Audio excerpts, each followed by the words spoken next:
మాజీ మంత్రి జోగి రమేష్ వివాదాస్పద భూముల వ్యవహారంలో ఇరుక్కున్నారా లేదా ఇరికించారా?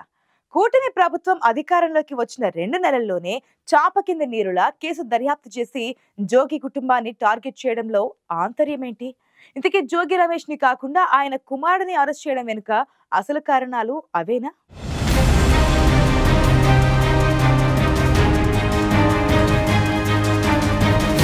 మాజీ మంత్రి జోగి రమేష్ చుట్టూ ఉచ్చు బిగుస్తోంది. అగ్రిగోల్డ్ భూముల వ్యవహారంలో జోగి రమేష్ నేరుగా ఇన్వాల్వ్ కావడంతో కేసు దర్యాప్తు కూడా ఏసీబీ అధికారులకు ఈజీ అయిందనే టాక్ అధికారులు, పొలిటికల్ సర్కిల్స్ లో వినిపిస్తోంది. జోగి రమేష్ కుటుంబం అగ్రిగోల్డ్ భూములను కొనుగోలు చేయడం ఒక ఎత్తైతే వాటిని నేరుగా కుటుంబ సభ్యుల పేర్ల మీద ఉంచడం కూడా అందరినీ ఆశ్చర్యానికి గురిచేస్తోంది. రెడ్ బుక్ టార్గెట్ గా ఉన్న జోగి రమేష్ అగ్రిగోల్డ్ భూముల విషయంలో అడ్డంగా బుక్ అవడం కలకలం రేపింది. సిఐడి జప్తులో ఉన్న భూములు జోగి రమేష్ బాబాయ్తో పాటు తనయుడి పేరిట రిజిస్టర్ అయ్యాయి. సర్వే నెంబర్ల డ్రామాతో స్వీయ సవరణలు చేశారని ఆరోపణలు ఉన్నాయి. తర్వాత ఫ్లాట్లుగా మార్చేసి అమ్ముకున్నారని అంటున్నారు.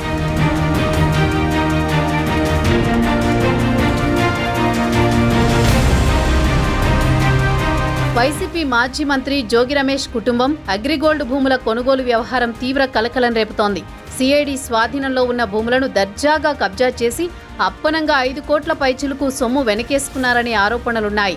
ఎన్టీఆర్ జిల్లా అంబాపురం గ్రామంలో ఆర్ఎస్ నెంబర్ 69/2 రీసర్వే నెంబర్ 87లో అగ్రిగోల్డ్కి చెందిన సుమారు 2300 గజాల భూమి ఫ్లాట్ల రూపంలో ఉంది.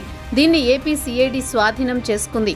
అగ్రిగోల్డ్ భూముల వివాదంలో ఉండడాన్ని సాకుగా తీసుకున్న జోగి కుటుంబం ఈ భూములు కొనుగోలు చేసింది. జోగి రమేష్ బాబాయ్ జోగి వెంకటేశ్వరరావు, జోగి తనయుడు జోగి రాజీవ్ కలిసి చెరో 1086 అలాగే 1074 గజాలను తమ పేరుతో రాయించుకున్నారు.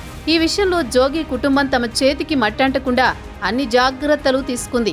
అంబాపురంలో ఆర్ఎస్ నెంబర్ 88లో పట్టాదారులుగా ఉన్న కనుమూరి వెంకట్రామరాజు, కనుమూరి వెంకట సుబ్బరాజు తమకున్న భూమిలో 4 ఎకరాలను బొమ్ము వెంకట చలమారెడ్డికి విక్రయించారు. ఇదంతా ఇప్పుడు అధికారుల విచారణలో వెలుగులోకి వచ్చింది.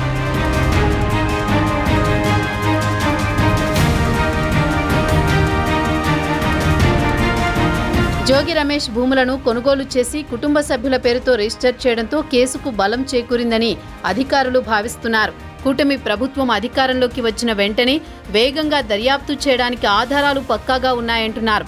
గడిచిన 5 ఏళ్ల కాలంలో జోగి రమేష్, ఆయన కుటుంబ సభ్యుల ఆస్తులు, అంతకుముందు 5 ఏళ్ల కాలంలో ఆయన ఆర్థిక స్థితిగతుల గురించి కూడా అధికారులు వివరాలు సేకరించారు.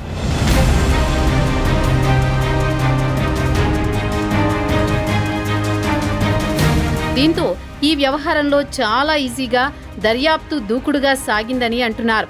అన్నీ ధృవీకరించుకున్నాకే ఈ కేసులో మాజీ మంత్రి కుమారుడి అరెస్టు సాధ్యమైందని చెబుతున్నారు.